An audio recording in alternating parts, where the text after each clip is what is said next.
tous. Ravi de vous retrouver pour cette nouvelle soirée Investinov. Investinov, révélateur de talent. Ce programme qui met en relation start-upers et investisseurs. Donc ce soir, nous aurons le plaisir de voir la présentation de 4 porteurs de projets.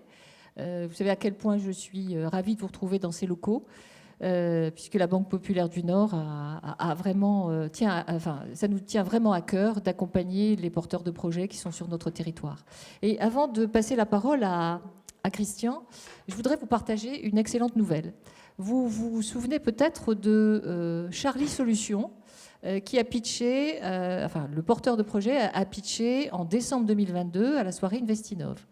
Pour mémoire, Charlie Solutions, c'est une solution pour géolocaliser le matériel de chantier avec des trackers et avec un tableau de bord pour suivre en ligne pour suivre la traçabilité de ce matériel. Eh bien, la bonne nouvelle, c'est qu'ils ont levé 1,5 million auprès de 3 fonds régionaux et avec la participation aussi d'un fonds français. Donc, on est très content pour eux. On voulait partager la nouvelle avec vous. Et ça veut dire aussi qu'on a sans doute un petit peu contribué au travers des soirées Investinov à leur visibilité. Et on est très content de ça parce que c'est un bon signal. Ça veut dire qu'on marche dans le bon sens. Voilà. Je te passe la parole, Christian.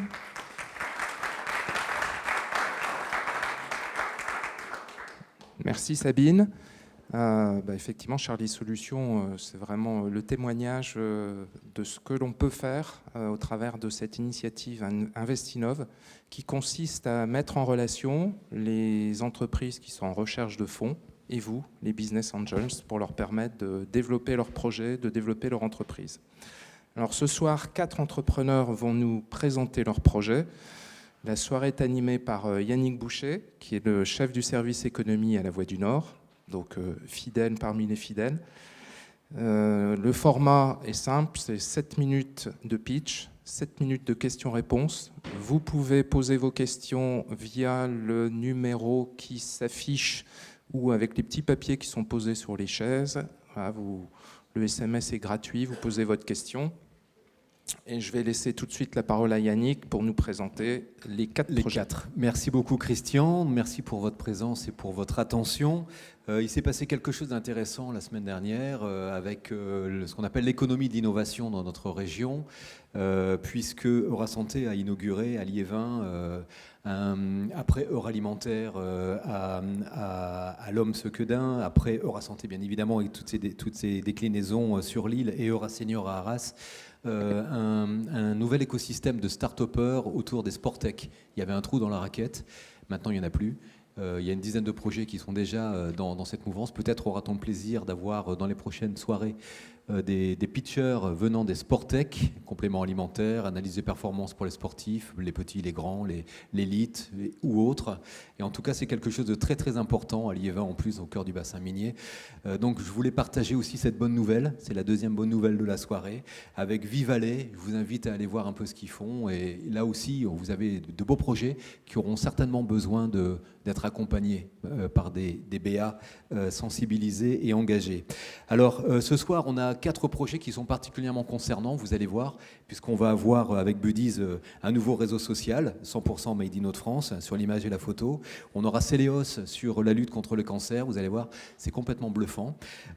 Atmos Gear sur une invention mondiale, celui qui a inventé le roller électrique, vous saurez tout dans quelques minutes. Et puis l'épopée, une épopée autour des chips, parce que vous en mangez tous, n'est-ce pas ? Et là, elles sont A et B au Nutri-Score, et vous allez voir, c'est tout à fait particulier, c'est beaucoup de travail dans les 4 cas, c'est des années de recherche, c'est des vocations, c'est des engagements, ils sont tous les 4 jeunes, et ça fait du bien, même si on aime voir des seniors pitcher, mais ça montre que ces pépites déjà sont à observer, à accompagner, et surtout à ne pas rater. Voilà, ça c'était mon petit message personnel. J'ai le plaisir d'accueillir tout de suite, avant le jingle, Sacha Lacheret. Sacha, merci de nous rejoindre. Alors, Sacha, vous ouvrez le bal, vous êtes boulonnais d'origine, installé à Lille aujourd'hui, ingénieur Polytech, avec une double casquette à Polytech, mi-commercial et mi-ingénieur, on va comprendre pourquoi dans quelques instants, et vous avez cherché à créer ce qu'on appelle un réseau social de l'événementiel. Vous aviez ça en tête avec vos amis étudiants, inviter des amis, comment on fait? Bon, ça rappelle un peu la naissance de Facebook, on vous souhaite le même sort. Favorable. Et puis, on vous expliquerait tout à l'heure comment vous avez procédé, parce qu'il y a aussi la méthode.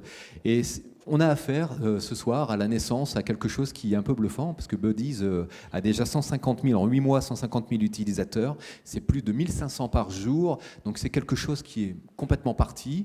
Vous avez 7 minutes pour nous expliquer ce mixte entre le réseau social et l'appareil photo jetable. Je n'en dis pas plus. Bonne conversation. Merci Yannick pour l'introduction. Je dois vous avouer quelque chose. J'ai été Instagrammeur, je connais bien la plateforme, et quand on est jeune, ça peut être très malsain. Toutes les photos postées doivent être parfaites pour avoir toujours plus de likes et d'abonnés. Le pire, c'est les photos avec notre visage. À l'époque, je reprenais 100 fois ma photo avant de la publier, tout ça pour me conformer à des normes de beauté totalement superficielles. Ça ne m'étonne pas que ça crée des complexes chez les jeunes et qu'ils peuvent se sentir mal dans leur peau. Aujourd'hui, les jeunes ont conscience de tout ça, ils veulent le fuir et ils cherchent des alternatives.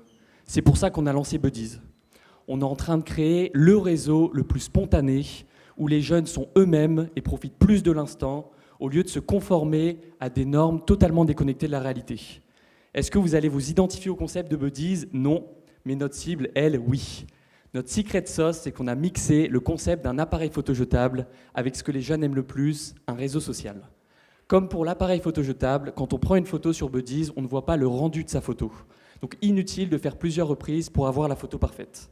Ensuite, il faut attendre pour voir les photos, les nôtres et celles de nos amis, comme c'est un réseau. Donc on sait que nos amis ont pris des photos, on sait combien de photos ils ont prises, mais on ne peut pas les voir tout de suite. Et le moment magique, tous les dimanches, à midi, toutes les photos sont révélées. On découvre toutes les photos qui ont été prises la semaine, les nôtres et celles de nos amis. Buddies, ce n'est plus juste une idée. Aujourd'hui, c'est un product market fit. On a dépassé les 150 000 utilisateurs. On est sur une croissance de plus de 1500 utilisateurs chaque jour. On est à plus de 500 000 publications chaque semaine. Et alors que la rétention moyenne sur le marché des applications mobiles, après un mois, se situe autour des 4%, donc c'est-à-dire qu'au bout d'un mois, il ne reste plus que 4% des utilisateurs, sur Buddies, on est à 41%. C'est 10 fois plus que le marché.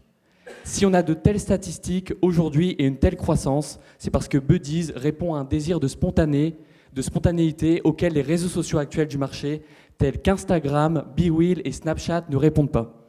Ce qui plaît énormément, c'est que contrairement aux autres réseaux, quand on prend une photo sur Buddies, on ne voit pas le rendu. Donc on n'a pas besoin de faire plusieurs reprises pour avoir la photo parfaite, on peut plus profiter de l'instant. Et comme les photos qu'on poste, on sait qu'on les verra plus tard, on a moins de pression à publier, c'est plus spontané, et cette spontanéité, elle a un impact très positif sur le reveal le dimanche, puisqu'on voit nos amis sur Buddies d'une manière différente que sur les autres réseaux. Buddies, c'est également un business model très rentable. Il y a 2 sources de revenus. La première, c'est le reveal. Un reveal, c'est un jeton qui permet à un utilisateur de révéler une photo ou une vidéo avant dimanche. C'est en expérimentation et on a déjà des achats tous les jours. Pourquoi les gens achètent? Tout simplement parce que quand on utilise un reveal, on ressent ce sentiment d'exclusivité, ce sentiment de découvrir quelque chose avant les autres, et ça plaît énormément. C'est l'une des sources de revenus les plus rentables possibles, étant donné qu'on crée de la valeur juste à partir de notre concept basé sur l'attente. Et c'est très facile à mettre en place. La deuxième source de revenus de Buddies, c'est la même que les réseaux sociaux type Snapchat, Instagram et Facebook, basée sur la publicité, qui est une source de revenus très rentable. Ça fonctionne de la manière suivante. Buddies fournit une audience qualifiée basée sur les profils et intérêts des utilisateurs aux annonceurs. Les annonceurs paient pour de la publicité ciblée dans le feed d'actualité de Buddies. Le feed d'actualité offre une source de divertissement aux utilisateurs qui, en échange, fournissent de la data gratuite à Buddies qui améliore les algorithmes de ciblage publicitaire. Pour mettre en place le business model basé sur la publicité, il faut énormément d'utilisateurs et ça tombe bien car le marché est colossal. Tout d'abord, en 2022, 59,4% de la population mondiale utilisait les réseaux sociaux au moins une fois par jour, et 60% en France. Ces chiffres sont en constante évolution. La principale raison, ce n'est même pas le divertissement comme TikTok, c'est rester en contact avec ses amis et sa famille. Ensuite, les dépenses publicitaires mondiales sur les réseaux sociaux augmentent d'environ 40 milliards tous les ans depuis 2017. Elles ont atteint 226 milliards en 2022 et ils annoncent 270 milliards en 2023. On est 4 dans l'équipe à temps plein et on est très complémentaires. Il y a Raphaël, notre UI UX designer qui s'occupe de toute l'expérience utilisateur. Lucas, notre responsable technique qui développe l'application sur iOS et Android. Et Mathieu, notre responsable croissance, c'est le chef de l'acquisition dans les universités et sur TikTok. Buddies, ce n'est pas un coup de chance, c'est un travail de longue haleine. On a pivoté 4 fois. Ça a été dur, on a passé notre vie à aller interviewer notre cible dans la rue et à tester notre concept. Mais on a été à l'écoute, on a su se remettre en question et exécuter rapidement. Et c'est pour ça qu'on a atteint notre product market fit. On est en train de conquérir toute la France. On a trouvé la stratégie. On attaque université par université. On a déjà bien commencé avec l'Université de Lille. Dans les grandes écoles, on prend la soirée où il y a le plus d'étudiants de l'année et on fait en sorte que pour participer à cette soirée, chaque étudiant doit avoir installé Buddies et avoir au moins 3 amis sur l'application. Les dernières écoles avec qui on l'a fait sont l'ISCOM et l'IESEG et associées à la viralité de notre concept, on a littéralement réussi à avoir toute l'école. Maintenant, c'est carrément les BDE qui nous contactent. On n'a plus qu'à répliquer notre modèle école par école et c'est en train de créer un effet boule de neige inarrêtable.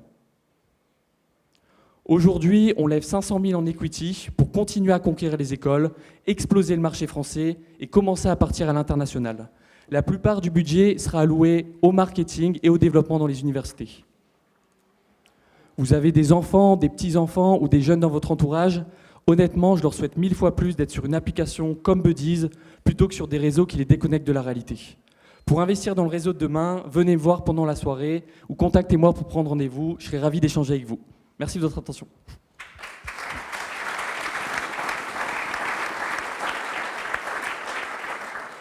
Alors, vous êtes 4, c'est 3 ans de travail, vous avez déjà pivoté 4 fois. Comment ça s'est passé pour vraiment être certain que le bon positionnement, c'était celui que vous déployez aujourd'hui?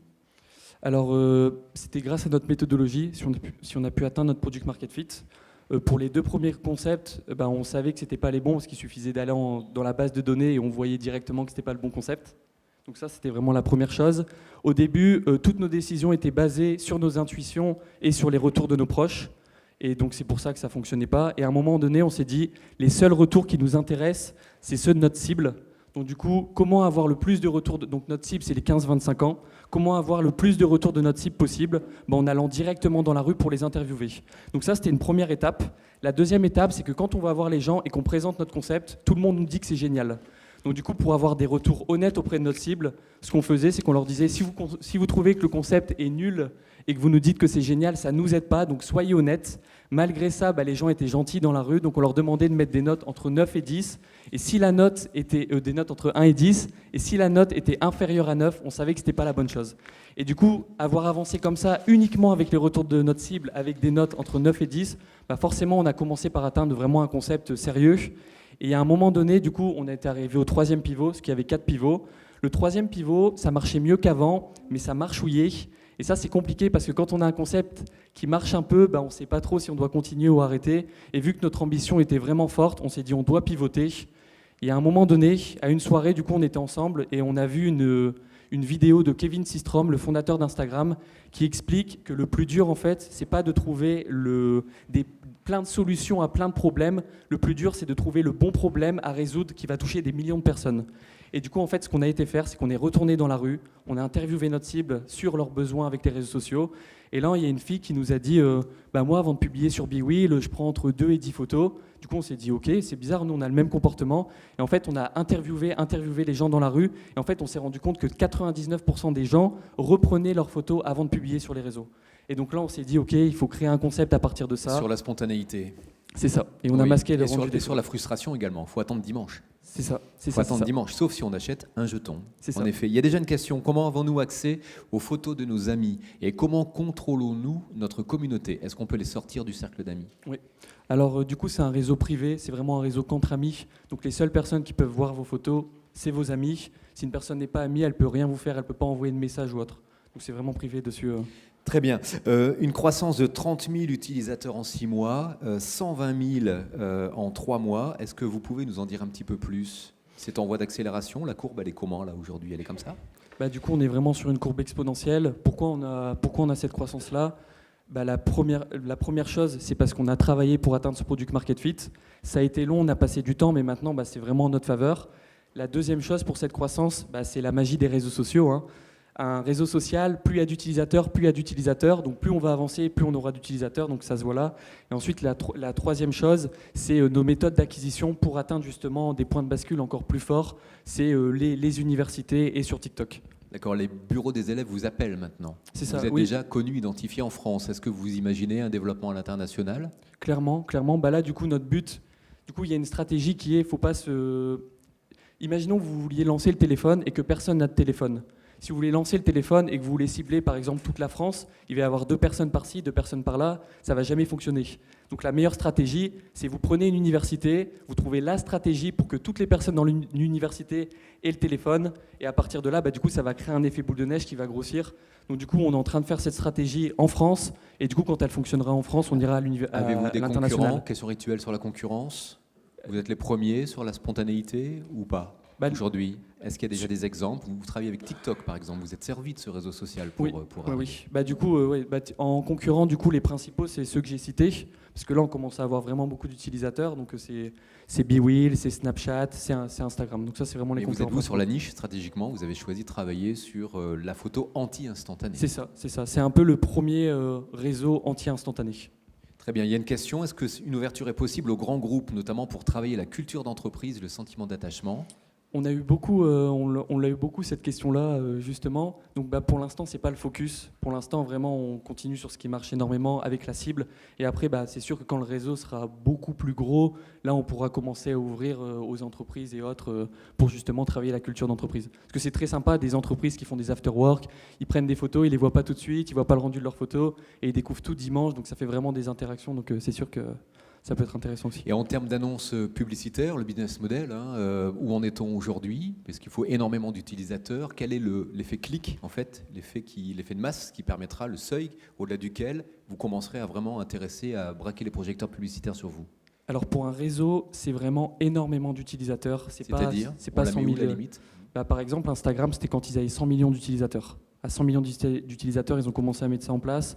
Snapchat, ils ont une offre d'achat de 33 milliards, ils avaient 20 millions d'utilisateurs, ils faisaient toujours pas de chiffre d'affaires. Et Facebook ont racheté Instagram 1 milliard, et du coup j'ai lu l'histoire, et en fait ils expliquent que quand Facebook a racheté Instagram, au début ils leur ont dit croissance, et quand ils ont atteint énormément d'utilisateurs, ils ont mis en place la publicité ciblée, et là forcément quand on a tous les utilisateurs, les annonceurs se jettent sur le réseau et veulent tous justement cibler la cible très prisée du coup de Buddies, les jeunes, c'est très recherché par les annonceurs.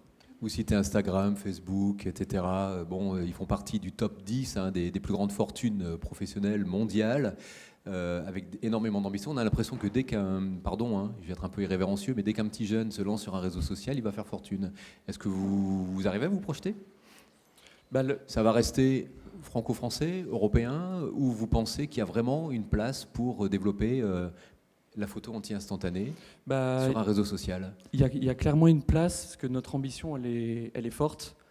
Instagram a créé des normes de beauté et de style de vie qui sont totalement déconnectés de la réalité. Nous, on veut changer tout ça, on veut carrément rebasculer notre société vers quelque chose de plus spontané, de plus puissant, où les gens pourraient vraiment être eux-mêmes et profiter plus de l'instant. Donc oui, clairement, on se projette à 100% dessus. Ça a toujours été l'objectif depuis le début, c'était pas de faire un tout petit réseau, on a vraiment voulu créer un mastodonte, quoi, vraiment. Ouais, on en est persuadé, mais c'est bien que vous l'exprimiez avec vos mots à vous. Quelle est la barrière à l'entrée empêchant les gros acteurs de vous copier ? Alors du coup, si on se met à la place des gros acteurs, il y a 2 moyens de copier un réseau comme Buddies. Le premier, c'est d'intégrer une fonctionnalité dans leur réseau. Donc ça, c'est la première chose, c'est ce qu'a fait Instagram avec Snapchat. Ils ont copié la story de Snapchat, ça a cartonné, mais Instagram, ça n'a pas empêché Snapchat de fonctionner. Donc ça, c'est la première chose, ça c'est une chose qu'ils ne peuvent pas faire avec Buddies, parce que le concept est beaucoup trop spécifique. Si sur Instagram, on peut prendre des photos, on ne voit pas le rendu, et des photos, on prend le rendu, ce serait beaucoup trop complexe. Donc on vient à la deuxième chose. La deuxième chose, c'est de recréer totalement un autre réseau.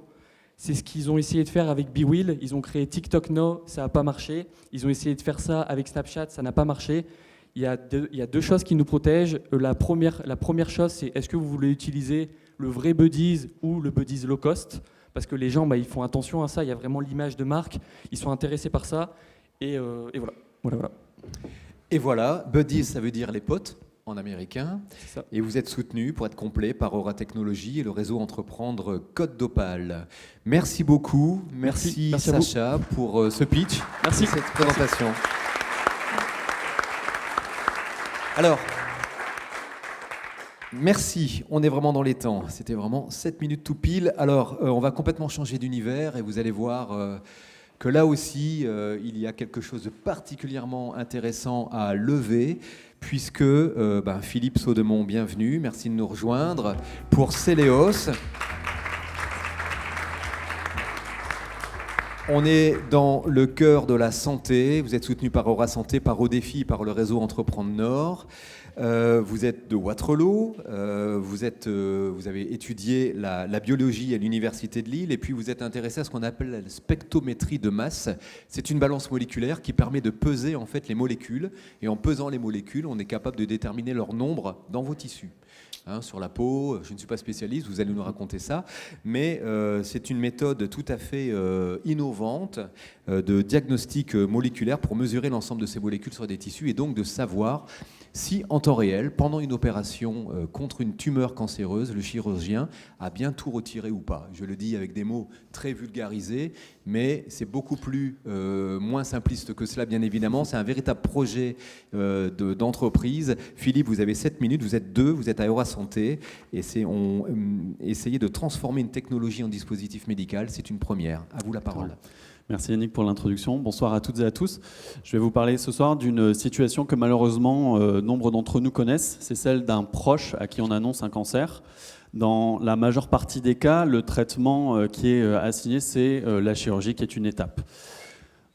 Dans beaucoup de chirurgies, tout se passe bien, heureusement. Mais dans un cas sur 5, la tumeur n'est pas enlevée complètement. Et on doit reprogrammer une chirurgie, reprogrammer des lignes de chimiothérapie. Cette situation est apprise au bout de 3 semaines, qui est le temps nécessaire pour poser le diagnostic final. 3 semaines, ce qui est un temps d'angoisse pour les patients. C'est pourquoi Céléos conçoit un dispositif médical de guidage de la chirurgie en identifiant les cellules tumorales pour permettre leur retrait total dès la première chirurgie. La situation actuelle, c'est que le chirurgien, dans le cadre de sa pratique, utilise ses yeux et ses mains pour savoir si des structures sont normales ou pas. Malheureusement, dans de nombreux cas, il est difficile de savoir si un tissu est tumoral uniquement par ces moyens. Il est nécessaire de faire des analyses complémentaires, et ces analyses complémentaires sont coûteuses, longues et complexes, et donc elles ne sont pas réalisées. Notre solution, la technologie SpiderMass, prendra la forme et la taille d'un chariot d'échographie pour arriver au plus proche du patient, et comprend un laser qui permet de vaporiser les tissus. Ces vapeurs sont aspirées et amenées jusqu'au fameux spectromètre de masse. Il nous permet de caractériser le contenu des cellules. On utilise ce contenu dans des bibliothèques qui sont spécifiques de l'état des tissus, et on utilise des approches d'apprentissage machine qui nous donnent l'intelligence à la machine et qui permettent de dire au chirurgien « ici c'est normal, ici c'est cancéreux » en temps réel. Nous avons créé un guidage qui est simple, aucune préparation d'échantillon. In vivo, la mesure et le prélèvement se fait chez le patient. Temps réel, contrairement aux 45 minutes de la fameuse analyse extemporanée dont je vous parlais jusqu'à présent. Fiable, puisqu'on se base sur plusieurs centaines de biomarqueurs à la fois, contrairement aux approches diagnostiques classiques. Et modulable, puisque notre conception permettra d'avoir des accessoires chirurgicaux pour s'adapter aux différentes conditions chirurgicales, que ce soit en chirurgie ouverte ou en chirurgie endoscopique par exemple.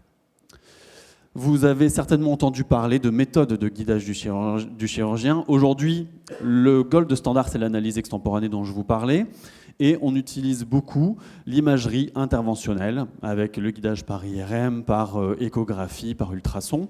Mais ces deux méthodes reposent uniquement sur des critères morphologiques. Et donc, on va un petit peu plus loin que les yeux du chirurgien, mais on est quand même limité sur des cas dont la morphologie est similaire.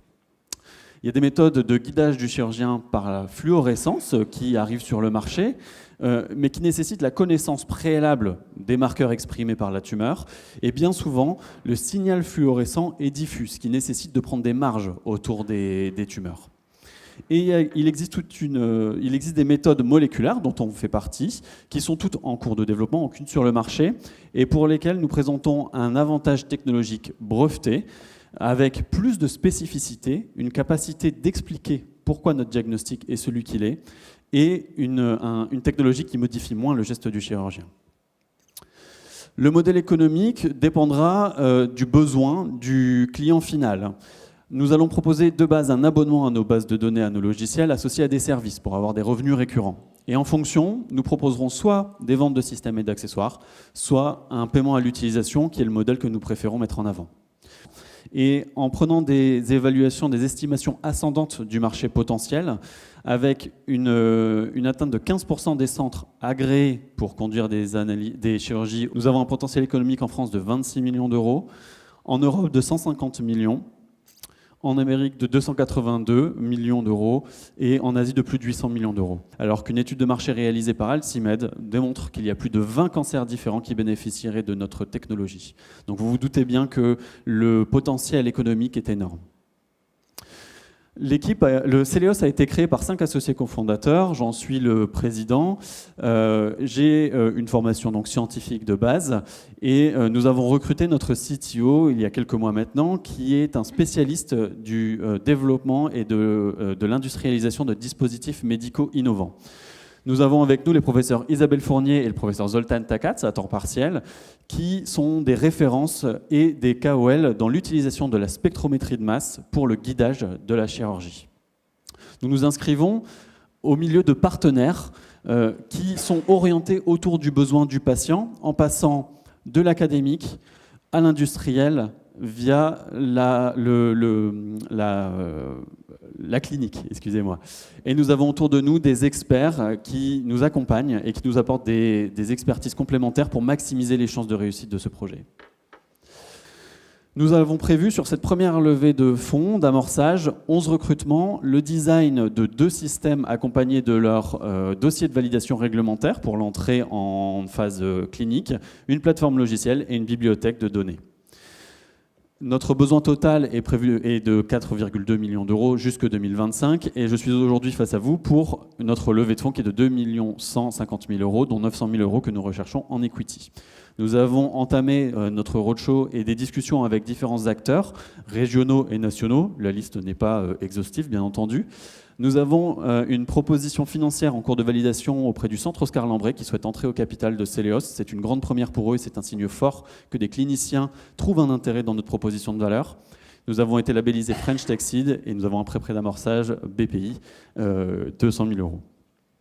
Donc si le traitement du cancer et l'amélioration du soin du cancer est un sujet sur lequel vous êtes sujet sensible et que vous souhaitez assurer aux patients que leur cancer ne revienne pas, vous pouvez prendre en photo ce QR code et m'ajouter à vos contacts ou venir me voir dans le cadre du networking. Je serai ravi de répondre à vos questions. Merci.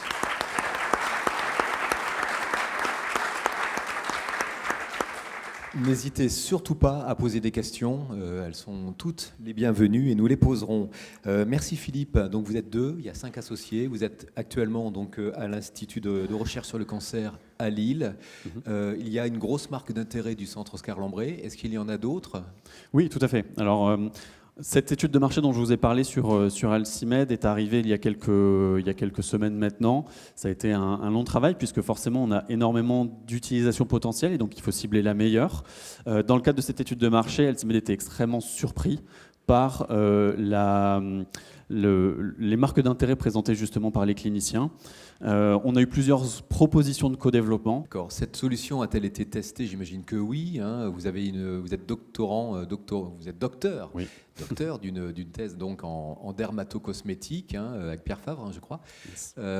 Donc ça, c'est quelque chose, c'est une corde à votre arc qui légitime votre présence ce soir avec nous. Une autre façon de travailler, peut-être sur ces tests avec des cliniques vétérinaires.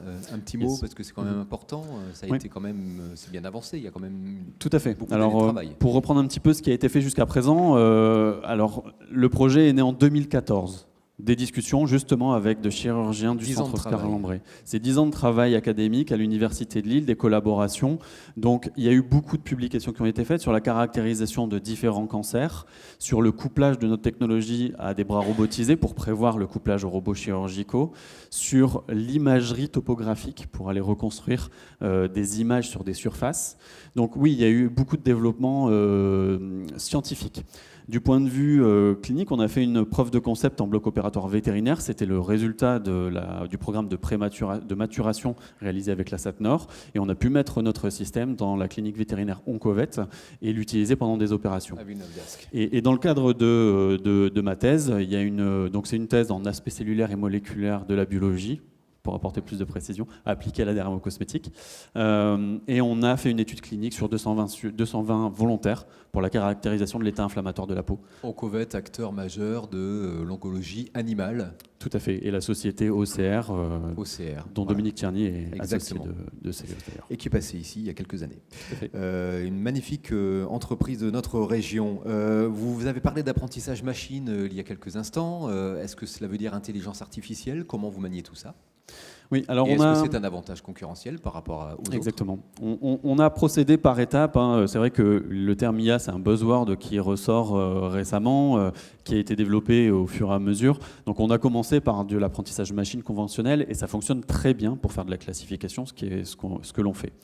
Donc on a la possibilité de faire de l'apprentissage classique et on a mis en place des algorithmes d'apprentissage profond avec des réseaux neuronaux qui nous permettent d'être encore meilleurs et de nous passer d'un certain nombre d'artefacts liés à la mesure. Et ce sur quoi on veut vraiment travailler, c'est de rendre notre intelligence artificielle complètement explicable pour pouvoir dire aux chirurgiens ici c'est cancéreux parce qu'on a détecté telle molécule. Et ça, c'est quelque chose qui n'est pas faisable par les autres méthodes typiquement moléculaires qui ne vont pas jusqu'au détail de la molécule. Vous avez cité tout à l'heure en préparant la petite goutte d'eau qu'on met sur le tissu. Oui. Mais là, ça fait appel également aux yeux du chirurgien. Tout à fait. En fait, cette petite goutte d'eau, c'est un projet concurrent qui s'appelle le MassSpecPen, qui utilise de la spectrométrie de masse aussi, mais ce qui est différent, c'est la manière de récupérer les molécules. Voilà. Ils mettent une goutte d'eau sur le tissu et ensuite ils l'aspirent et ils l'envoient au spectromètre de masse.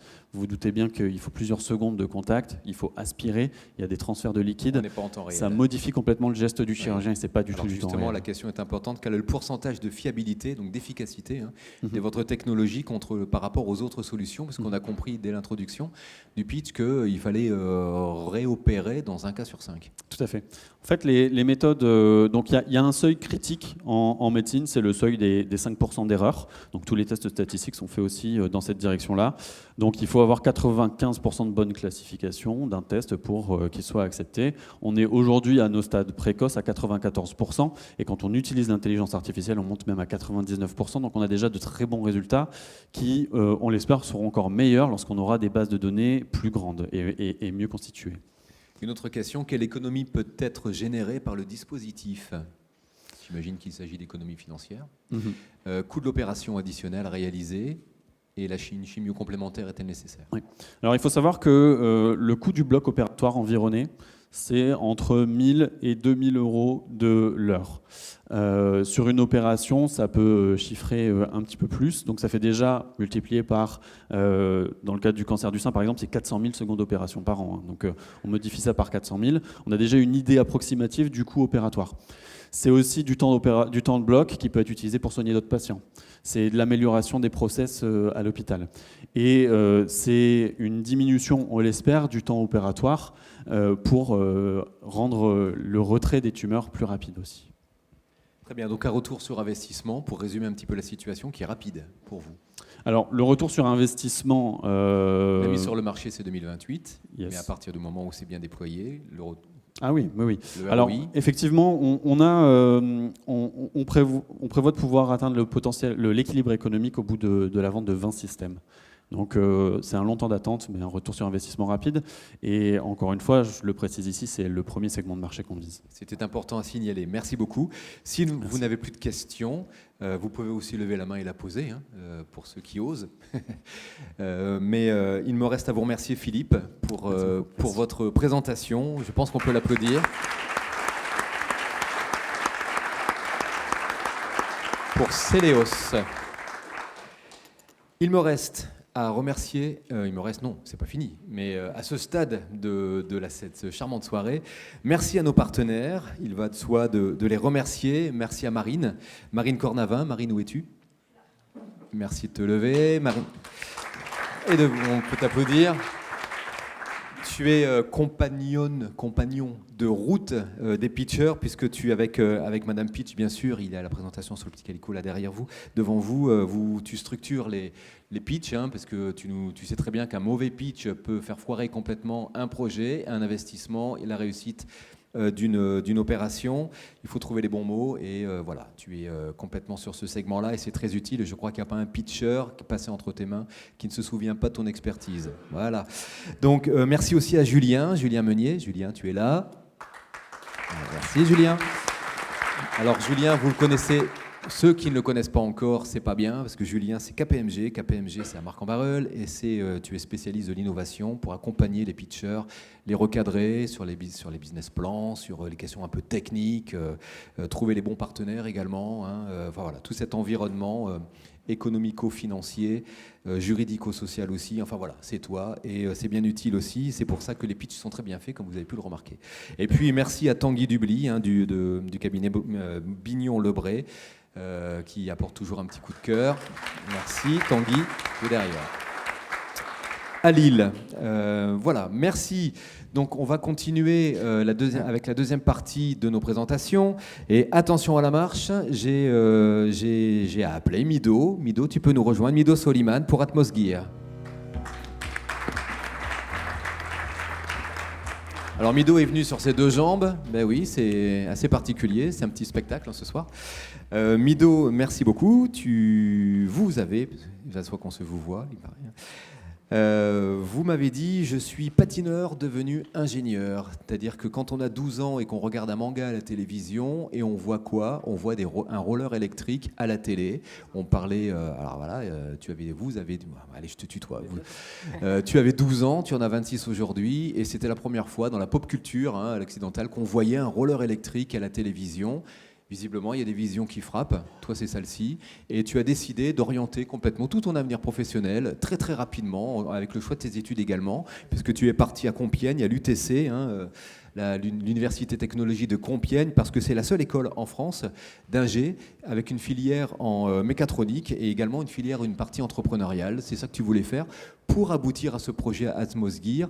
Tu inventes, et oui, vous avez l'inventeur des rollers, parce que c'est toi qui me le dis, hein, donc j'ai pas de raison de pas le croire. Si c'est moi qui le dis, c'est que c'est vrai. Voilà, le roller électrique au niveau mondial. Et en 7 minutes, merci de nous dire pourquoi ça va marcher. C'est parti. Merci beaucoup. Alors pour la petite anecdote, la référence, elle est sur mon t-shirt. Ça, c'est le manga que j'ai vu quand j'avais 12 ans. Et oui, mesdames et messieurs, Atmosgear, c'est la start-up qui met la technologie au service du roller. Pourquoi le roller ? Parce qu'aujourd'hui, c'est le seul sport qui n'a toujours pas eu le droit à son électrification. C'est la seule alternative de micromobilité qui n'est pas exploitée. Pourtant, là, tout de suite, au moment où je vous parle, il y a 50 millions de personnes qui sont en train de faire du roller. C'est pas mal. Et il y a 10% de ces pratiquants qui cherchent à avoir des rollers électriques. Je le sais parce que j'en faisais partie. Nos clients, ils sont 5 millions en 2023. Ils ont entre 18 et 35 ans. Ce sont des passionnés de roller. Et ils sont prêts à mettre jusqu'à $600 pour pouvoir avoir une paire de rollers électriques. Ça va être du loisir, de la balade ou de la vitesse et de la performance. Aujourd'hui, on a un marché adressable de 3 milliards de dollars. Et l'objectif avec Atmosgear, c'est d'aller capter au moins 10% de ce marché d'ici 2028. Au niveau géographique, là où il y a beaucoup de pratiquants de roller, c'est l'Europe et l'Amérique du Nord. Vous allez le voir, c'est les deux zones sur lesquelles on va se concentrer avec Atmosgear. Une fois que j'ai identifié que ce marché était présent et que ce n'était pas juste un rêve de gosse, j'ai décidé de réunir en 2018 les meilleurs ingénieurs et patineurs français pour inventer ce que je porte au pied, les premiers rollers électriques au monde. Légers, faciles à transporter et rechargeables en patinant jusqu'à 25 km/h pour 30 km d'autonomie. Atmosgear, c'est une technologie brevetée qui a mis 3 années à développer 20 prototypes et surtout 3000 bêta-testeurs par les riders, pour les riders. C'est 2 brevets. Le premier, c'est le moteur le plus petit et puissant au monde, conçu pour la pratique du roller, qui se trouve dans la roue du milieu du roller que je porte ici. Et le deuxième, c'est un contrôleur intelligent qui va vous permettre de piloter les rollers soit à l'aide d'une télécommande, soit en analysant directement vos mouvements. Et on a réuni ces 2 technologies dans un kit d'électrification universel qui va vous permettre de motoriser n'importe quel roller existant. Résultat, pas besoin d'acheter une nouvelle paire de rollers. On a 3 déclinaisons. La première que vous avez, c'est le kit d'électrification pour les riders qui ont déjà des rollers. La deuxième, c'est celle qui est au milieu, c'est celle que je porte aujourd'hui, donc avec une paire de chaussures complète, donc qui permet d'avoir un bon maintien sur la cheville. Ça, c'est pour le confort, les balades, la rando. Et la dernière, je pense qui va vous intéresser, c'est la paire du worker. Ce modèle-là, vous n'avez pas besoin d'enlever vos chaussures pour pouvoir l'enfiler. Les rollers électriques Atmosgear, ils ne sont pas seulement made in France, ils sont made in Hauts-de-France. Ils sont conçus et assemblés dans notre propre entrepôt à Clairoy. Et la seule partie qui est sous-traitée, c'est la production de nos pièces détachées, avec 10 experts du secteur qu'on a sourcés en France et en Asie. Aujourd'hui, dans l'équipe, on est 4. On a un ingénieur conception mécanique en charge de l'industrialisation, on a un designer et un responsable marketing. Et enfin, pour ma part, donc j'ai 5 années d'expérience dans la mobilité électrique, et comme l'a dit Yannick, je suis devenu littéralement ingénieur pour pouvoir donner vie à ce projet. On a la chance d'être accompagné par un board de mentors très expérimenté dans chaque domaine qui touche à Atmosgear. Ça va aussi bien de l'industrialisation à comment adresser le marché américain, parce que oui, il y a 15 millions de patineurs aux États-Unis contre 3 millions en France, donc j'ai vite compris qu'il allait falloir s'exporter là-bas. Au niveau des chiffres, aujourd'hui Atmosgear c'est concret, c'est 340 paires vendues sur notre campagne de précommande, 200 000 € de chiffre d'affaires. Je dis bien 200 000 € de chiffre d'affaires avec seulement 300 paires, donc je vous laisse imaginer ce que ça donne si on en fait beaucoup plus. Et c'est 40 demandes de distributeurs dans le monde entier. Ça, c'est les statistiques de notre site. Parce que oui, la campagne, on l'a fait directement sur atmosgear.com. Et ce qu'on a remarqué, c'est que sans faire de publicité, on a eu plus de 100 000 visites sur le site, donc de pratiquants de roller, mais on a surtout eu 4 400 personnes dans le panier. Alors la question que vous pourriez me poser, c'est pourquoi ces 4 400 paniers ne se sont pas transformés en 4 400 ventes? Ça m'aurait fait plaisir, je ne serais peut-être pas là ce soir d'ailleurs. Eh bien, il y a 2 raisons. La première, c'est que 30% des gens qui ont essayé de précommander étaient américains. Et ça, nous, on ne s'y attendait pas parce qu'on n'avait encore rien fait pour adresser le marché américain. Et la deuxième, eh bien, pour les Français et les Européens qui ont essayé de précommander, ce sont les délais de livraison. On annonçait un délai de livraison de 7 mois à 1 an. Bingo, finalement, c'était 1 an. On s'apprête à livrer nos 500 paires dans quelques semaines. Et forcément, attendre aussi longtemps sur un produit comme celui-ci, eh bien, c'est rédhibitoire sur l'action d'achat. Mais c'est une bonne nouvelle parce que grâce à vous, chers investisseurs, aujourd'hui, on va pouvoir changer la donne. Ces 4000 paires, on va les faire cette année. Donc, avec une marge, comme vous le voyez, qui va être multipliée par 2, en passant de 500 à 4000 paires, en vente en direct, donc sans passer par la distribution avec la France et les États-Unis. Et en fait, c'est seulement à partir de 2025 qu'on va s'intéresser à la grande distribution. Et comme vous le voyez, en 2026, en faisant 100 000 paires de rollers, eh bien, on atteint la marge parfaite, 100 € en coût de fabrication, pour un prix de vente compris entre 700 et 800 €. On a une stratégie qui est bien rodée. Ce qu'il faut savoir, c'est qu'il n'y a pas que la barrière technologique à l'entrée du marché du roller électrique, il y a la barrière communautaire. C'est pas facile de s'installer comme marque, et demain, les riders, ils vont pas acheter les rollers Atmosgear parce qu'ils sont brevetés, ils vont les acheter parce qu'ils sont portés par les meilleurs pratiquants en vogue. Et on a de la chance, on est accompagné par des ambassadeurs qui sont champions du monde. On est en collaboration avec 2 des 4 leaders mondiaux de l'industrie du roller, qui sont FR Skates et Powerslide, alors qu'on a seulement 1 an d'existence sociale, quoi. Et on a déjà des grands distributeurs qui veulent revendre les rollers Atmosgear. Alors au niveau du go-to-market, on a un plan qui est défini. On a janvier jusqu'à mars pour constituer notre nouveau stock de paires. C'est un délai qui est incompressible. Ensuite, on lance notre Kickstarter aux États-Unis pour aller vendre jusqu'à 1000 paires. Et on va directement sur place sur le territoire, un American Tour. Imaginez Santa Monica, Los Angeles, c'est des destinations qui font rêver. Et ben on va y aller parce que c'est là qu'il y a énormément de patineurs. Et la belle, pour finir, on a été sélectionné par les Jeux Olympiques pour proposer une animation cet été. Ça, c'est l'opportunité d'une vie qu'il va falloir aller saisir. Aujourd'hui, chers investisseurs, je vous propose de rejoindre Atmosgear pour 500 000 € contre 10% de la société. Et cet argent, eh bien, on va l'utiliser pour faire tout ce que je viens de vous présenter. On a 200 000 €, donc c'est l'acompte de production du nouveau stock. On a 100 000 € pour le recrutement en France. Pour être capable de livrer 500 paires par mois, eh bien, il faut du monde. On va recruter 3 personnes dans notre entrepôt à Clairoy. On a 100 000 € sur le marketing et enfin, des frais d'homologation pour le marché américain. Évidemment, je ne suis pas venu les mains vides. L'année dernière, on a déjà sécurisé 500 000 quasiment euros en non dilutif avec une augmentation de capital. Pour finir, chers investisseurs, j'aimerais vous donner 3 raisons d'investir sur Atmosgear. La première, c'est que vous l'avez compris, c'est un océan bleu. C'est la seule alternative aujourd'hui sur laquelle il n'y a pas de concurrence dans la micromobilité. La deuxième, c'est que notre expertise, elle est reconnue. Et la troisième, c'est qu'on va avoir une médiatisation incroyable cet été. Alors si vous aussi, vous voulez participer à cette aventure et au premier événement mondial en roller électrique, rejoignez Atmosgear.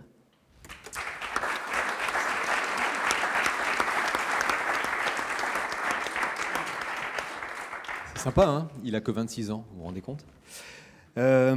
Pourquoi personne n'y a pensé avant? Alors en fait, il y a énormément de monde qui y a pensé. Et c'est souvent ce que je dis, c'est qu'il y a des gens qui vont avoir l'idée, mais par contre la difficulté c'était de la concrétiser. Et la barrière technologique à l'entrée était très très forte. Réussir à miniaturiser un moteur pour le faire rentrer dans une roue de roller, en fait avant c'était tout simplement pas possible. Et il vient d'où ce moteur? Et La bien, batterie fabriquée où? Donc ce moteur c'est notre propre conception. Je ne vais pas vous dire quel fournisseur le fait, mais j'ai énormément galéré à l'obtenir parce qu'en fait ça n'existait pas. Donc même une fois la conception réalisée, même dans les process de fabrication, on a dû mettre en place nos propres process. Donc aujourd'hui on en est très fiers, c'est une partie qui est très sensible et aujourd'hui on est capable de faire des gros volumes et même potentiellement de proposer ces moteurs, pas que pour la pratique du roller, mais dans d'autres industries. Gros volume, vous êtes à Clairoy, c'est à 10 minutes en voiture ou en roller Compiègne. électrique de Compiègne. C'est ça. Vous êtes resté à l'UTC, fidèle du fidèle des fidèles. Hein. Est-ce que vous allez suivre le rythme d'assemblage ou de fabrication? Parce que 4000 paires l'année prochaine, là, on en est à 500, je crois, un petit peu moins de 500 Exactement. aujourd'hui, 340. Mais 100 000 dans 2 ans, comment on va faire pour suivre ce rythme-là, qui est assez infernal quand même? Alors ce qui est assez sympa, c'est qu'avec seulement 3 personnes, vous pouvez assembler 500 paires par mois. Et donc ce modèle, il est scalable jusqu'en 2025 avec nos 10 000 paires. Par contre, en 2026, effectivement, j'espère que quand on a ce genre de problème, a priori, c'est que c'est bon signe. Du coup, tout simplement, on va répliquer et donc soit prendre un plus gros entrepôt pour pouvoir subvenir à la demande, soit reprendre d'autres entrepôts de la même taille. Là, aujourd'hui, on a un entrepôt de 100 mètres carrés sur Clairoy et ça nous suffit amplement pour pouvoir... Alors vous dites que vous êtes les premiers, vous êtes vraiment les seuls. Est-ce que vous êtes vraiment les premiers? Vous avez dit oui. Est-ce que vous êtes les seuls? C'est une très belle nuance, donc on est les premiers au monde, ça c'est vrai. Par contre, on n'est pas les seuls. Et Dieu merci, parce que sinon ça aurait voulu dire qu'il n'y a pas vraiment de marché. Aujourd'hui, on a 3 concurrents dans le monde. Donc quand je pitchais il y a 4 ans, il n'y avait personne.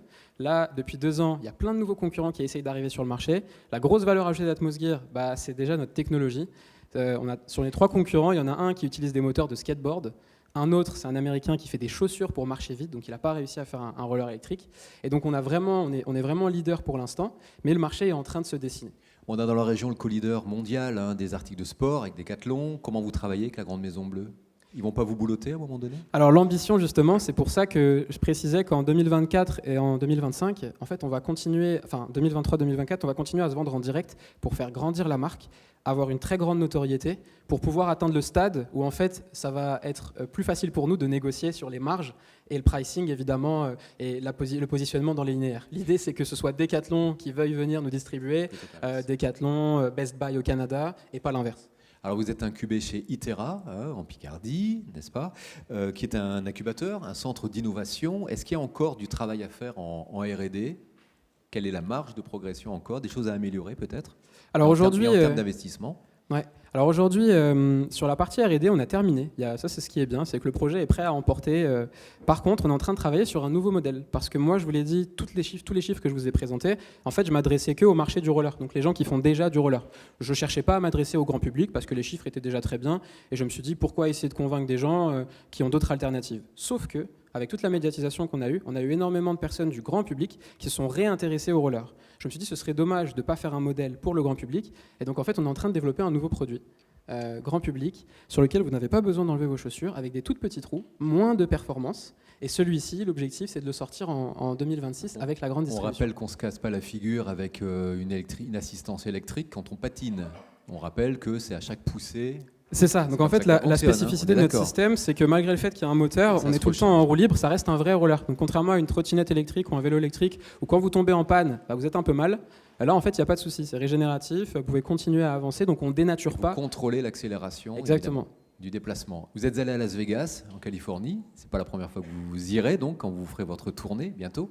Vous avez été particulièrement bien accueilli là-bas. C'était génial. C'était la meilleure expérience de ma vie. Moi, je suis un geek, donc quand vous êtes geek, le CES, c'est juste le Saint Graal. Je pensais y aller en tant que visiteur, j'y suis allé en tant qu'exposant.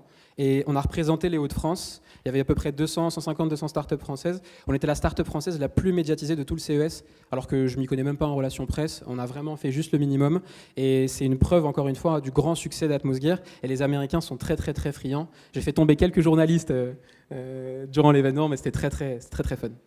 Une question, comment avez-vous touché les stars mondiales de la discipline ? C'est simple, en fait. Comme je fais du roller depuis que je suis tout petit, c'est mes amis. Et ça, c'est aussi une grosse... C'est pour ça que je vous disais qu'il y a une grosse barrière à l'entrée. C'est un petit monde. Exactement. C'est un tout petit monde, tout le monde Exactement. se connaît. C'est un petit monde et aujourd'hui, nous, on est la seule start-up à avoir et le côté roller et le côté ingénieur.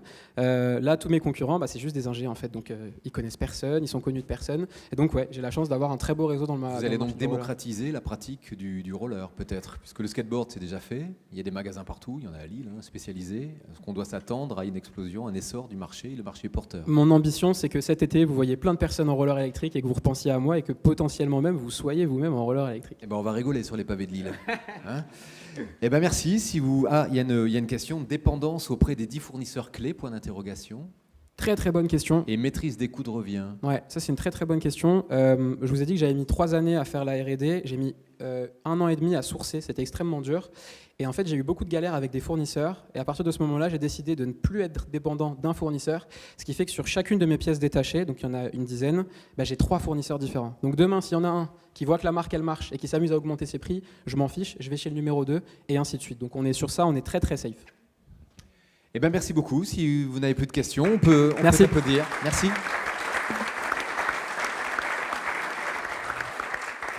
Nous allons terminer cette brillante soirée en accueillant, merci de nous rejoindre, Pierre-Louis Lambert.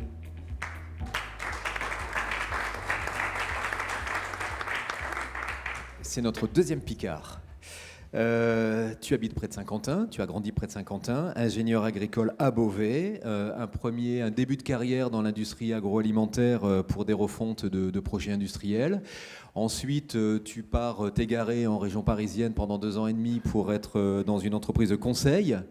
On en revient et finalement, tu reprends la ferme à papa, en polyculture à Beauvais.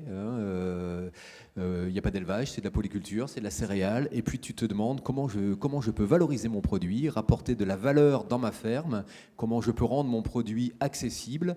Et là, c'est l'idée de la Chips. C'est l'idée de la Chips, une première marque, Ferme Fabrique, et puis une deuxième marque dont tu vas nous parler à l'instant pendant 7 minutes. Ça s'appelle l'épopée et on espère tous que ça va être vraiment une épopée. À toi la parole pendant 7 minutes. Très bien. Merci Yannick pour cette introduction et bonjour à tous.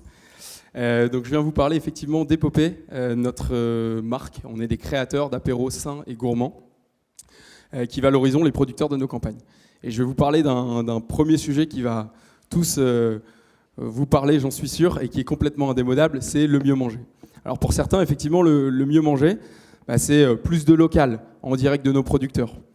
Pour d'autres encore, mieux manger, c'est manger plus sainement, moins gras, moins salé, moins sucré, intégrer plus de protéines, plus de fibres, plus de végétal, pour améliorer notre santé, voire nos performances.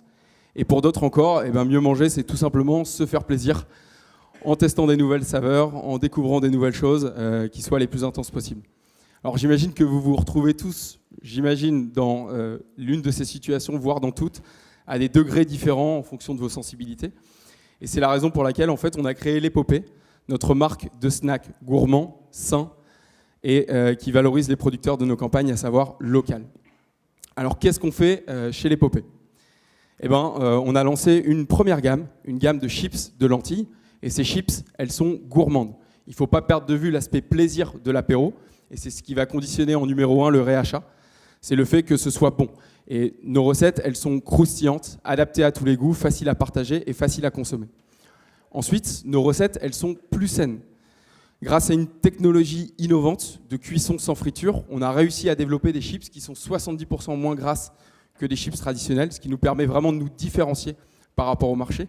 Et en plus de ça, on capitalise sur les légumineuses et les protéines végétales qui sont largement mis en avant pour leurs bienfaits dans l'actualité. Et le tout, en fait, ça nous permet de proposer des chips au rayon apéro, Nutri-Score A ou B, et ça, c'est vraiment très fort. Et enfin, et c'est notre supplément d'âme, nos chips, elles sont locales. Des matières premières des Hauts-de-France, transformées par nous-mêmes dans notre propre usine de production, qui nous permet de rassurer le consommateur sur un achat plus vertueux, et plus responsable. Et ça, au rayon apéro, c'est un vrai plus. Alors vous allez me dire, comment est-ce qu'on fait tenir autant de promesses dans un paquet de chips? Eh bien déjà, on source, et on source localement, en direct de nos producteurs. L'idée, c'est de valoriser des nouvelles filières émergentes en Picardie et dans les Hauts-de-France, dans un premier temps, afin d'améliorer les débouchés pour les producteurs et de mieux valoriser leur matière. Ça nous permet effectivement de travailler des lentilles et d'autres légumineuses dont les bienfaits sont largement reconnus, tant sur le plan environnemental que sur le plan nutritionnel ou même encore social. Ensuite, on crée des recettes. Et ça, on le fait en interne. Du croustillant de la chips aux différentes saveurs, tout est fait par notre équipe pour coller au maximum aux attentes du marché. Et c'est des choses qu'on a pu mettre à l'épreuve du marché durant cette année et demie à développer le projet. Et enfin, on transforme. On a notre propre atelier de production, notre propre usine, et on a tout misé sur une technologie de cuisson particulière qui s'appelle le popping, qui est très peu répandu en France. En fait, on vient presser, éclater les grains à la manière d'un popcorn, et tout ça sans aucune matière grasse. Ça nous offre une grande réplicabilité avec d'autres matières, et ça nous permet aussi de nous positionner en cochant un maximum de cases sur un marché, l'apéro, qui est un marché énorme de 2 milliards d'euros, qui est un marché global, universel, mais notre créneau à nous, c'est la différenciation. On veut vraiment se positionner comme un acteur du snack sain, local et j'ai perdu mon idée. Donc voilà, notre créneau à nous, c'est vraiment la différenciation qui va nous permettre en fait de toucher à la fois des gourmands, des curieux, des conscientisés, des sportifs, voire même des enfants, et le tout en s'appuyant sur un réseau de distribution que vous connaissez tous, qui est déjà bien établi, à savoir en priorité des magasins de proximité, la grande distribution et la moyenne distribution, mais aussi la restauration hors domicile, les cafés, hôtels, restaurants, les réseaux de snacking et les marketplaces. Donc tout ça, en fait, on l'a vraiment mis à l'épreuve du marché. On a créé des nouvelles filières agricoles plus résilientes en Hauts-de-France et on maîtrise désormais cette technologie et on a développé 10 nouvelles références qu'on a commencé à commercialiser dans plus de 500 points de vente. Et cette année, sur les 7 derniers mois de l'année, notre chiffre d'affaires a été de plus de 20 000 euros par mois, avec des référencements chez les principaux acteurs de la grande distribution, mais aussi de la distribution spécialisée. Donc tout ça avec des moyens très limités, c'est-à-dire qu'on était 3 personnes à temps plein, dont 2 cofondateurs, Charles, mon associé, et moi-même. Donc 2 amis, ingénieurs, tous les 2 issus du monde agricole, Yannick en a parlé, et avec des profils et des expériences très complémentaires. Charles a une dimension plutôt commerciale et marketing, et pour ma part, une dimension industrielle et technique. On a eu l'occasion de travailler ensemble pendant près de 3 ans, ce qui nous a permis de nous connaître aussi dans le travail et dans les difficultés, avant de se retrouver dans ce projet entrepreneurial porteur de sens et de valeur. Et ensemble, en fait, on a construit un plan de développement qui est réaliste et qu'on a vraiment à cœur à respecter. Alors, dans ce plan, effectivement, il y a notre preuve de concept, je l'expliquais, qui a été réalisée l'année dernière, 125 000 euros. L'idée, c'était de créer une offre, commencer à commercialiser. En 2023, donc cette année, on a mis en route notre propre site de production pour pouvoir produire plus et répondre aux attentes du marché. On a lancé une nouvelle gamme qui nous a vraiment prouvé qu'il y avait une traction commerciale derrière le produit pour atterrir à la fin d'année aux alentours des 240-250 000 euros. Et les années 2024, 2025, 2026, c'est des années qui vont vraiment être marquées par de la croissance, autant de la croissance commerciale dans le développement et le référencement de nos gammes, que de la croissance industrielle pour pouvoir produire plus et rendre notre produit accessible le plus rapidement possible. Donc vous l'aurez compris, forcément pour financer toute cette croissance, on a un besoin en financement, et c'est la raison pour laquelle je suis là aujourd'hui. Donc on recherche à horizon 2 ans 1 200 000 euros en levée totale, avec une première levée de fonds qui va arriver vers la fin d'année, début d'année prochaine, où là on recherche 400 000 euros, dont 150 000 euros en capital investisseur. Cette levée, en fait, elle va financer à la fois notre outil de production, elle va financer nos marques, Ferme Fabrique et l'Épopée, et elle va financer la R&D et la production. En fait, on va massifier notre outil de production pour rendre le produit plus accessible plus rapidement.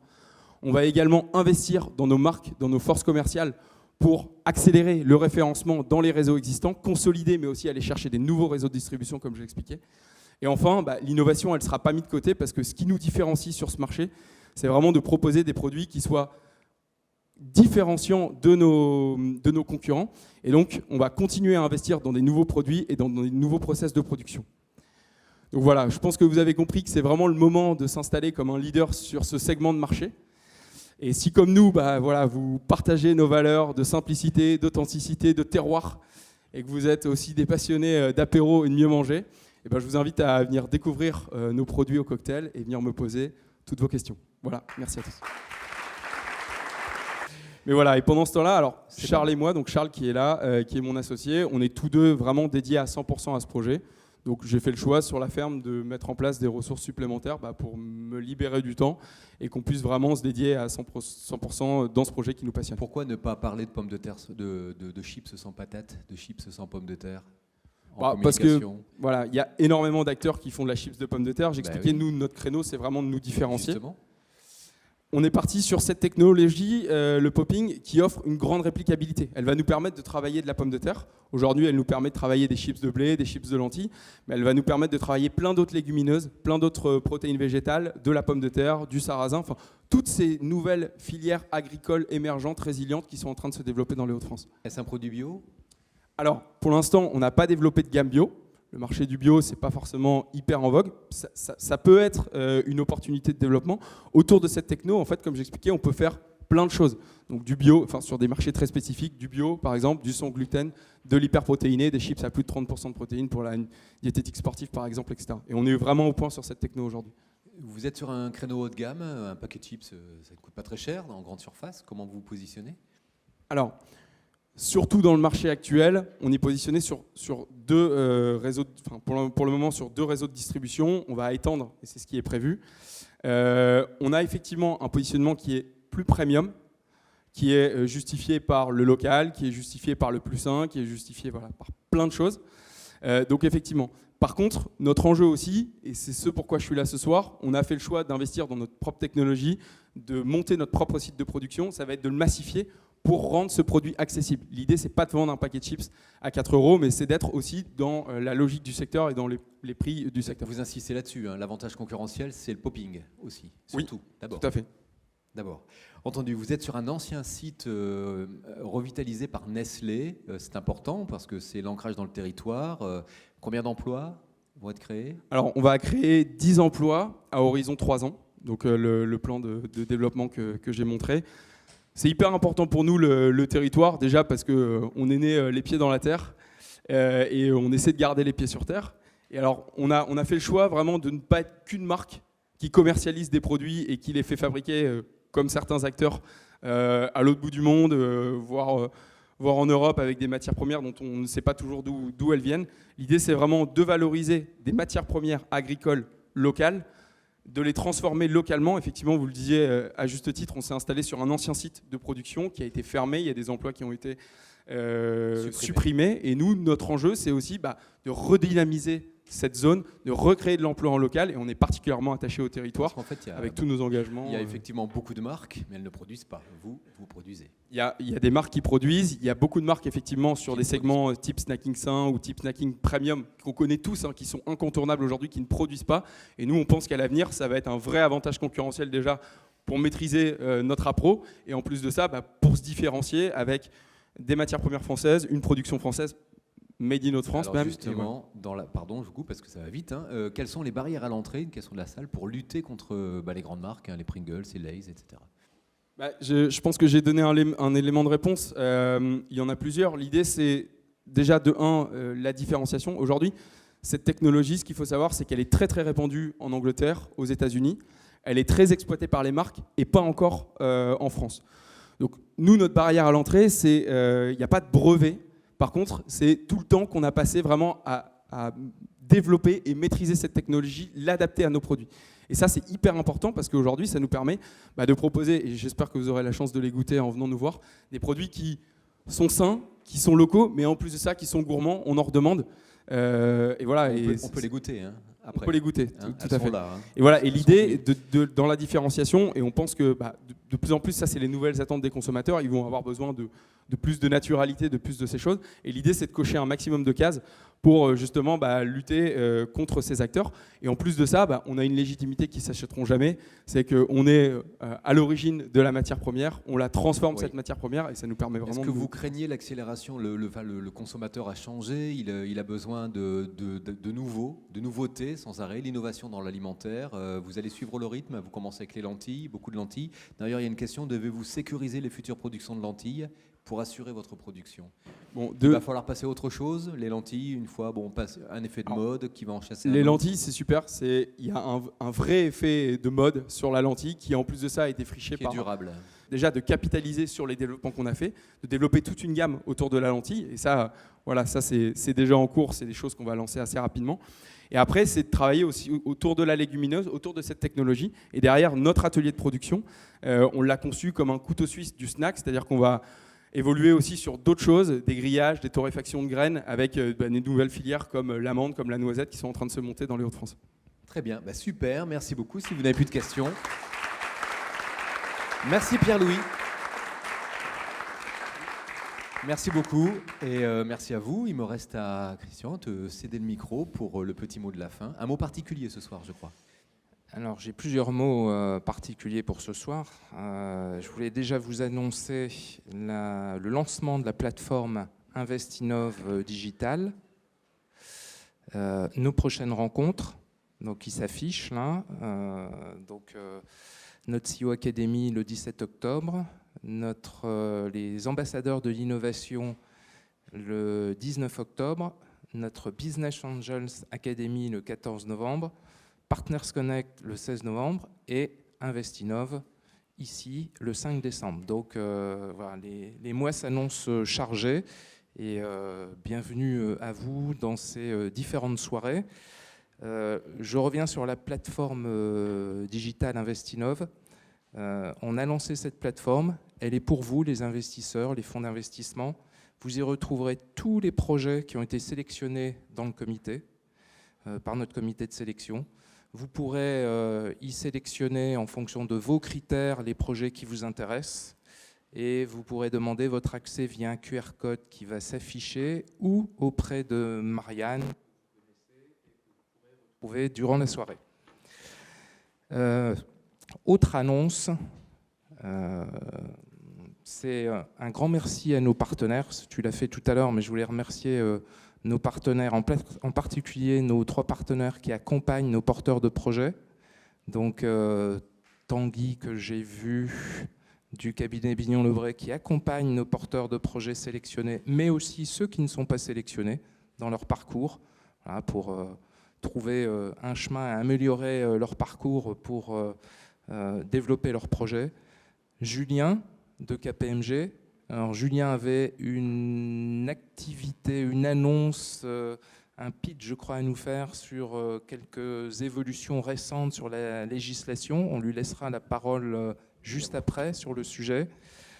Je voulais aussi remercier toi, Yannick, notre animateur, notre partenaire Bam Bam Productions, qui nous accompagne aussi, et grâce à qui vous retrouverez les vidéos sur le site. Nos partenaires institutionnels qui nous accompagnent depuis le début, la région, l'AMEL, nos partenaires incubateurs, les investisseurs. Et puis, je voulais faire un merci particulier aussi à Sabine, puisque Sabine nous accompagne depuis de nombreuses années. Je ne vais pas citer le nombre d'années, je vais juste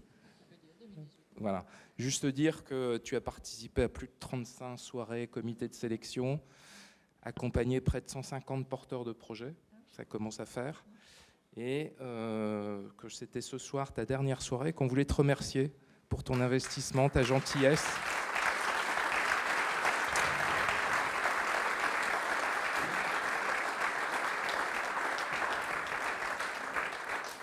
Merci beaucoup. Merci beaucoup. Je crois que tu aimes le champagne, donc oui, c'est super. accompagne C'est le super. cadre d'une bouteille. Ouais, séquence émotion en tout cas pour moi, parce que oui, je n'arrive pas à dire le mot, je vais retraiter ma vie, mais je ne pars pas, enfin je pars en très grandes vacances. je voudrais dire à quel point j'ai adoré interagir avec vous tous, acteurs de l'écosystème, que ce soit les fonds, que ce soit les business angels, que ce soit enfin, tous les acteurs de l'écosystème, la région, au défi, les réseaux d'accompagnement. J'ai adoré. J'ai adoré être en contact et découvrir tous ces talents start-upers. Le talent n'attend pas le nombre des années et ça reste une constante et j'ai été étonnée chaque jour. Je n'ai rien préparé, mais en tout cas, merci à tous. Merci à Christian, merci à Marianne, merci à à Anne-Charlotte, merci à tout le monde, vraiment. Je ne sais pas quoi dire, mais voilà. En tout cas, si, cette semaine, j'ai préparé. Enfin, la retraite est un choc. Enfin, en tout cas, c'est un choc pour moi. Ça s'arrête d'un seul coup, du jour au lendemain. Je ne réalise pas bien aujourd'hui. Ce qui m'est apparu, donc j'ai enclenché des actions évidemment, le golf, la peinture, mais je me dis que ces compensations-là ne serviront à rien si elles ne sont pas complétées par autre chose. Et il m'est apparu cette semaine qu'il était évident que je revienne dans l'écosystème. Donc désolé, mais je vais revenir d'une façon ou d'une autre et vous allez devoir me supporter encore. Voilà.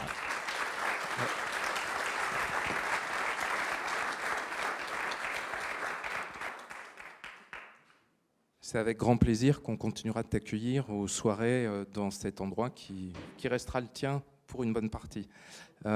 Julien, juste avant qu'on passe au buffet, tu avais une mise à jour à nous faire sur des évolutions législatives, je crois. Oui, merci. Mais très, très rapidement, on avait un petit slide d'actualité, mais ce qui est important, c'est de mettre en avant les porteurs de projets.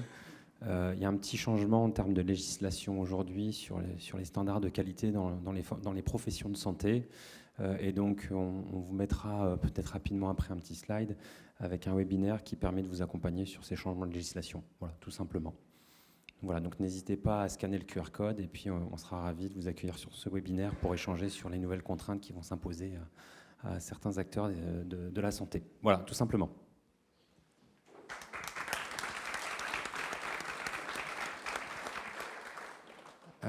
Il y a 2 photos qui vont être faites et le buffet sera ouvert dans la foulée. Donc une photo avec les porteurs de projets et une photo avec Sabine.